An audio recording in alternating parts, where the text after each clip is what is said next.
Hey everyone, welcome back to my channel. If you're new here, hi, my name is Anu, and as you can see from the title of this video, I am going to talk about my horrible experience with education counselors. So before we begin, I want to talk to you about a really great platform for students looking for accommodation. So if you're planning to study in the UK and you're looking for a student accommodation, Amber is the best platform for you. When you book your accommodation with Amber, there are 3 simple steps that you need to follow. Search, finalize, and book. First, you need to look for options from thousands of listings and send an inquiry by filling out the form. Once you do that, a booking executive will get back to you and also provide suggestions. When you finalize a property, the booking executive will do everything to help you out, including the paperwork. So your experience is going to be completely hassle-free. And I'm speaking from experience because I have booked my accommodation, this one right here, through Amber. So Amber is a platform that I would definitely recommend to everyone. And now coming back to the main topic of this video, my horrible experience with education counselors. So before coming to the UK, okay, let me just give you a background first. Currently, I am pursuing a master's course in publishing at the University of Exeter, and before applying, I was not really sure whether or not I should apply with a counselor, and I was not confident applying all by myself. So I thought, let me just give it a try. Let me contact different counselors and see how things work out.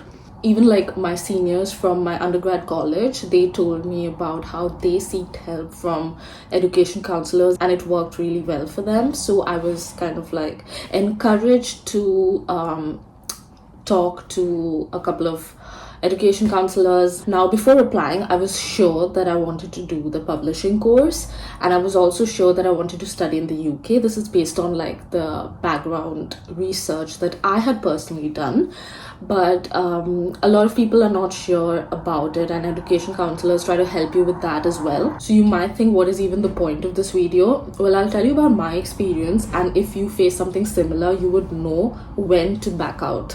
So that's the whole point of this video. I'm not telling you not to go to education counselors, but be careful. So I started my application during the COVID lockdown, so I could not really go out or travel. But the first education counselor that I wanted to connect with, they had online consultancy services.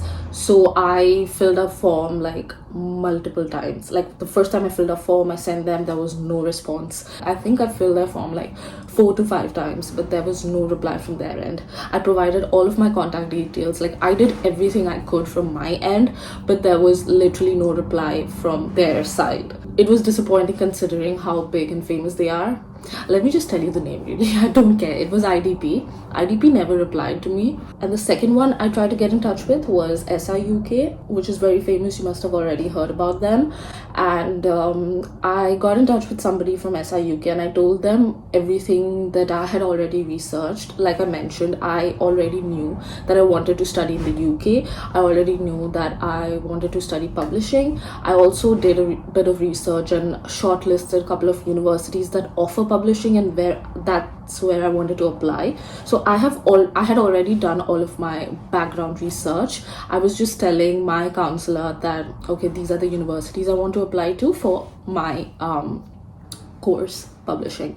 So I had also given my background information, my undergrad marks and all of that. I was taking a gap year, so I had marks for all the semesters, right? And I had done an undergrad in English literature.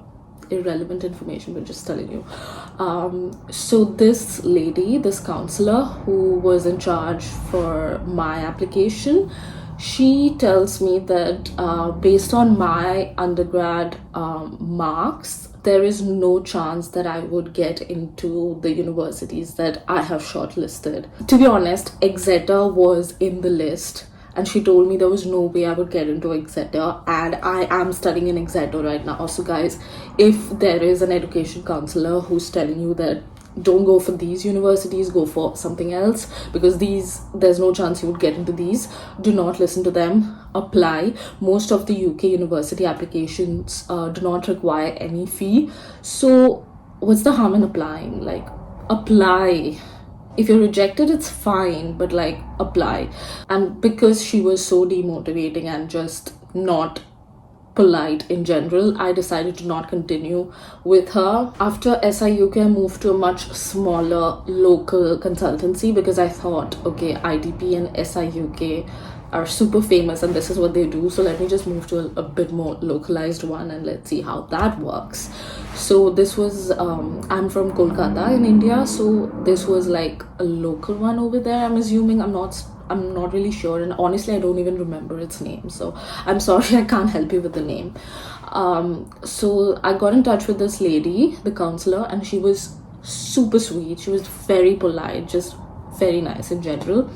And I told her that I wanted to do publishing. She gave a list of universities to me and she was like, you apply to these universities and you are going to get in for sure.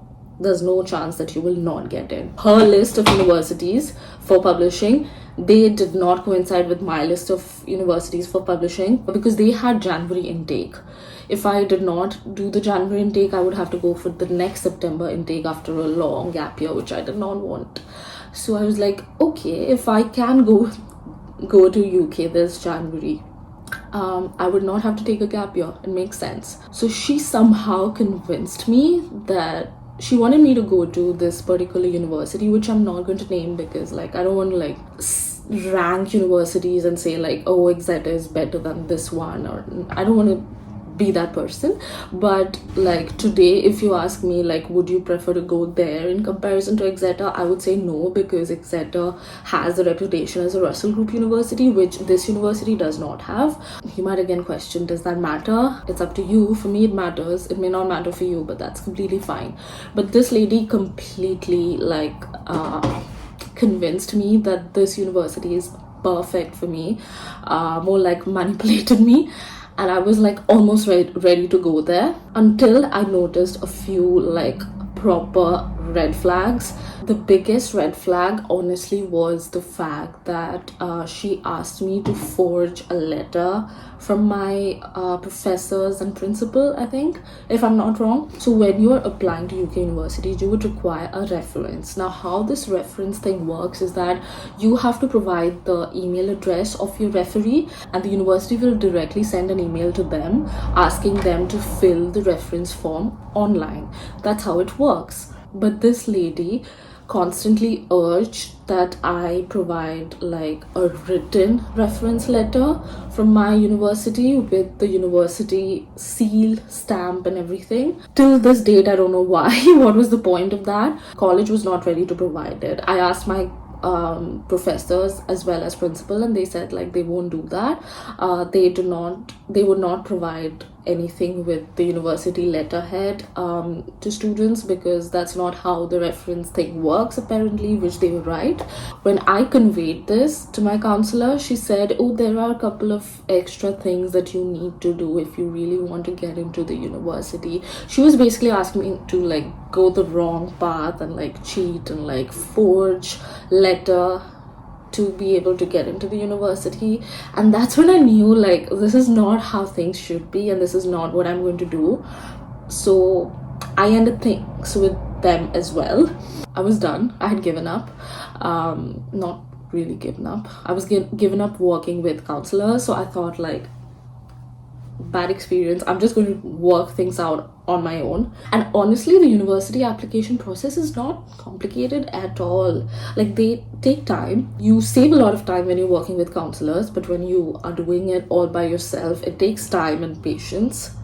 But it's not impossible. That's literally what I did. That was because my experience with education counselors were really bad. There are other people that I know who had like decent experience, so good for them. So yeah, the entire point of this video is to suggest that you stay away from education counselors who do not respond on time because they are not reliable, or those who demotivate or discourage you, or those who just try to manipulate you to take you to wrong path and like get into university in the wrong way, because honestly it's just not worth it.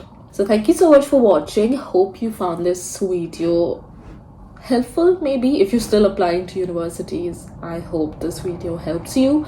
Good luck with your applications. Thank you so much for watching. Don't forget to like, share, and subscribe to my channel to show your support. And I'll see you guys again very soon. Goodbye.